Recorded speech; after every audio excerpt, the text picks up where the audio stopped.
voltando ao episódio. Dessa vez voltamos para falar do terceiro episódio de Entrevista com o Vampiro.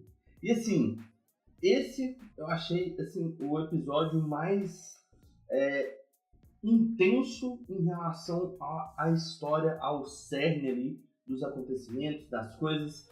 Então, sem mais enrolação, bora pro vídeo.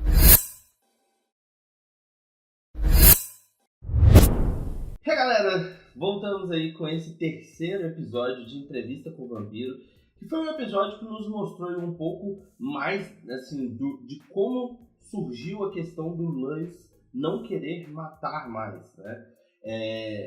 Uma das coisas que eu achei que seria aquela questão assim, né? Ele ter a fazenda, ter o cervo lá que fica dando o pescoço direto, os animais exóticos, raros e tudo mais, fosse alguma coisa assim do tipo excentrismo, né? Mas agora a gente vê que ele tinha um problema em relação a ser um vampiro e em relação a ter a sua natureza, que é de ser um predador, um assassino, né? Então o Luis não queria mais matar as pessoas. E aí, como consequência disso, como a gente pôde ver, ele meio que começou a querer comer ratos e gatos e por aí vai. E assim, por mais que ali eles não expliquem de uma forma, no sentido assim, que para o vampiro comer animais, né, não sacia realmente a sede do sangue, ele deixou claro ali que a dieta que ele estava tendo não deixava ele mais com libido, não deixava ele mais com vontade nem de levantar um livro, né? Então isso aí mostra que realmente os vampiros precisam ali meio que de sangue de pessoas vivas, entendeu? Então eu achei isso bem interessante. Porém, uma das coisas que a gente pode interpretar também é essa questão dele, do receio dele de sugar o sangue das pessoas, porque assim, necessariamente ele não precisaria matar, né? Ele poderia simplesmente tomar um pouquinho e deixar a pessoa seguir a vida dela. Da mesma forma que ele fez com o servo dele, né? Então eu acho que ele poderia ter pensado nessa solução se ele não queria matar, né? Mas ali a gente vê o ponto dele pensando muito, né? E me fez até lembrar do Edward, que ele começou a correr atrás das pessoas que realmente mereciam morrer, né? Então a gente tinha esse ponto. E o Luis ali acaba seguindo nesse caminho, né? Tentando sobreviver com os animais. E o Lestat, em respeito a ele, segue não fazendo as coisas na frente dele. Porém, o Lestat ali a gente vê que ele tem uma vertente assim. Ele não se apega realmente às pessoas, né? Então ele acaba usando as pessoas como um mero brinquedo. Porém, o Luis, ele realmente gosta. Então a gente tem aquela relação dos dois, né? Sendo tratada de uma forma, podemos dizer que talvez eles deram início ao relacionamento aberto, né?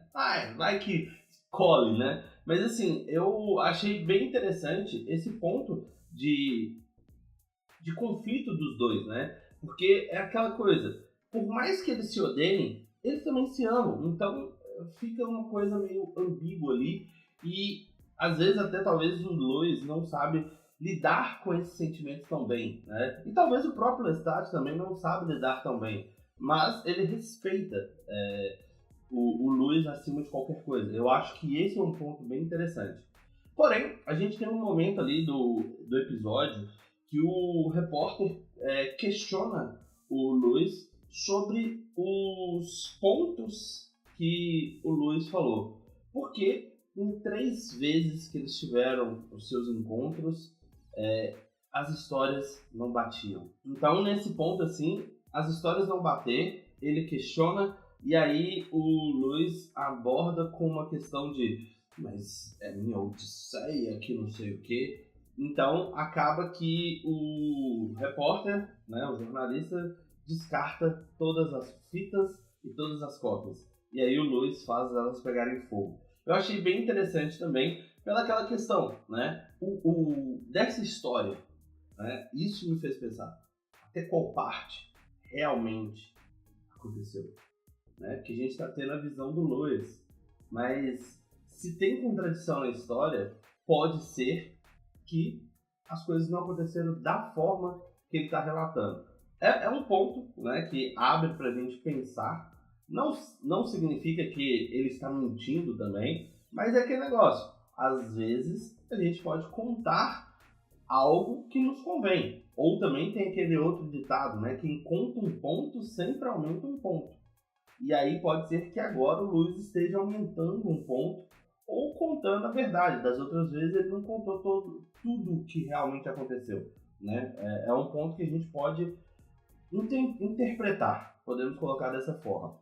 Mas eu achei interessante, achei a abordagem bem legal. O momento ali que faz com que ele rompe com a família dele, né? É o momento em que a mãe dele chama ele de diabo, fala que o diabo anda à noite e tudo mais, e ele querendo ver as sobrinhas dele, mas acaba não conseguindo. Isso logo depois ali dele ter um encontro com o amor da infância, né? Então, assim, é um outro ponto, porque nos 2 primeiros episódios, o que dá ali a entender é que o Luiz não curte a questão ali de se relacionar com outro homem.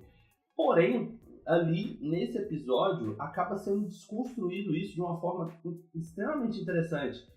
Falando sobre um cara que conhecia ele e ele era mais velho que o cara e eles tiveram um relacionamento na infância e que todos os dois sabiam que eles eram diferentes, né? Então temos esse ponto assim de contrapartida ali que mostra que os 2 primeiros episódios, vamos dizer, aquela marra toda, não era bem aquilo que ele queria dizer. Ele estava tentando realmente esconder o seu verdadeiro eu, podemos dizer assim. Fora isso, a gente vê no episódio os negócios dele começando a se afundar, né? E ele percebe que ele acabou sendo enganado. E aí, eu acho que talvez seja o ponto ali da ira dele. Porque ele é um vampiro. E ele acabou sendo enganado, sendo que ele pode ler mentes, né? Então, a gente tem esse grande conflito e acaba que a ira dele retorna assim, de uma forma intensa. E quando o Luiz volta da casa dele, né, o Lestat está na casa com várias pessoas. E aí é um outro momento que eu acho incrível, quando o Lestat controla a mente de todas aquelas pessoas. Mas no final acaba que ele começa a sangrar ali. Acaba sendo imperceptível, eu não sei se ele já estava com sangue perto da orelha, mas o que me deu a entender é que ele usou o poder dele em uma intensidade muito grande e isso fez com que ele ficasse fraco, por isso ele sentou, meio que caindo, e saiu sangue da orelha.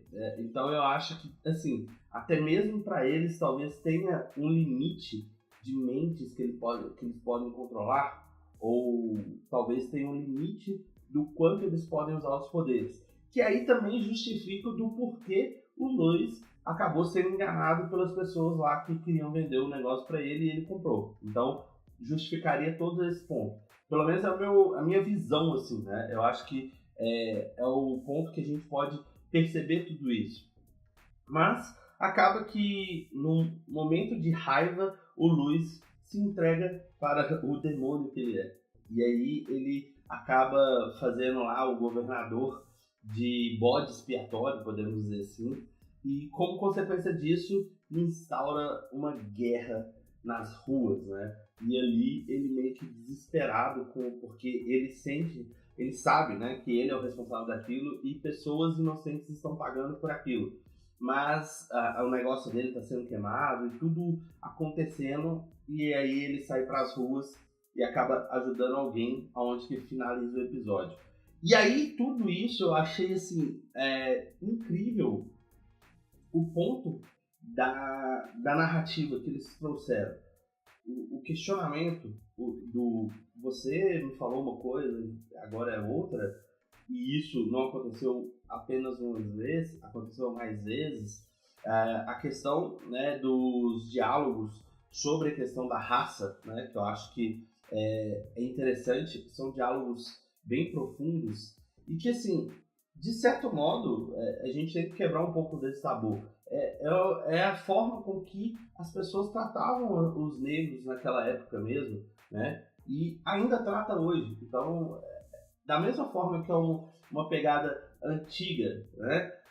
É uma pegada ficção, pelo fato de ser vampiros, mas também é uma coisa atual, né? Então, eu acho que abre um diálogo muito interessante esse ponto, assim. Pelo menos é o meu ponto de vista. Não sei se você vai concordar comigo, mas deixa aqui embaixo nos comentários a sua opinião. Se gostou do vídeo, deixa aquele like, compartilha o vídeo com os amigos. Se ainda não é inscrito no canal, se inscreva. Nos vemos no próximo vídeo. Tchau!